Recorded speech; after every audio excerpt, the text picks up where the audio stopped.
ବାସ୍ତରୀତମ ନିଖିଳ ଭାରତ ସମବାୟ ସପ୍ତାହ ପାଳିତ। ବାଲେଶ୍ୱର 72ତମ ନିଖିଳ ଭାରତ ସମବାୟ ସପ୍ତାହ ପାଳନ ଅବସରରେ ବାଲେଶ୍ୱର ସମବାୟ ବିଭାଗ ଦ୍ୱାରା ନଭେମ୍ବର 14ରୁ 20 ତାରିଖ ପର୍ଯ୍ୟନ୍ତ ଏହି ସପ୍ତାହ ପାଳିତ ହୋଇଛି। ଏହି ପରିପ୍ରେକ୍ଷୀରେ 18 ତାରିଖ ପୂର୍ବାହ୍ନରେ ସ୍ଥାନୀୟ ବେନ୍ୟା ପାରାଡାଇସ୍ କଲ୍ୟାଣ ମଣ୍ଡପରେ ଜିଲ୍ଲାସ୍ତରୀୟ ସମବାୟ ମହୋତ୍ସବ ପାଳିତ ହୋଇଯାଇଛି।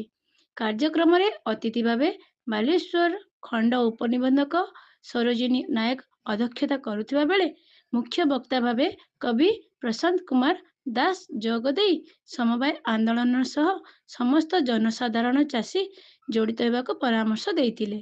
ବାଲେଶ୍ୱର ସିଡିଏଓ ତୁଷାରକାନ୍ତ ତୁଙ୍ଗ ତାଙ୍କ ଅଭିଭାଷଣରେ ପଶ୍ଚିମବଙ୍ଗ ଓ କେରଳର ଦୁଗ୍ଧ ଚାଷୀ ଓ ଧାନ ଚାଷୀମାନେ କିଭଳି ସମବାୟ କ୍ଷେତ୍ରରେ ସଫଳ ହୋଇଛନ୍ତି ତାହାର ତୁଳନାତ୍ମକ ତଥ୍ୟ ପ୍ରଦାନ କରିଥିଲେ।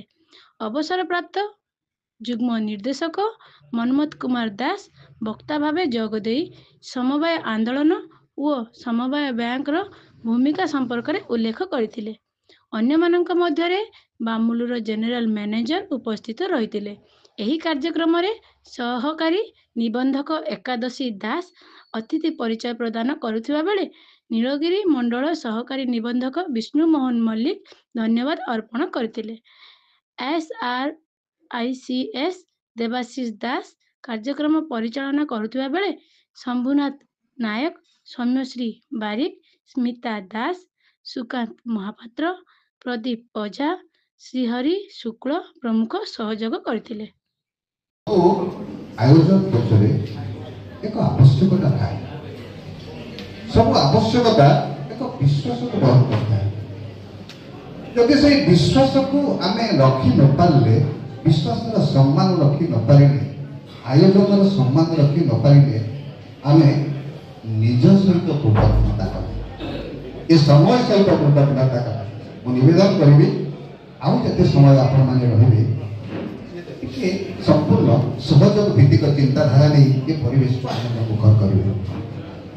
ସୂର୍ଯ୍ୟ ଯେତେବେଳେ ସକାଳେ ହୁଏ ଆକାଶରେ ତାର ଏକ ବିଶ୍ୱାସ ଥାଏ ଯେତେ ଖରା ମୁଁ ଦେବି ଜଗତ ତାକୁ ଗ୍ରହଣ କରିବ।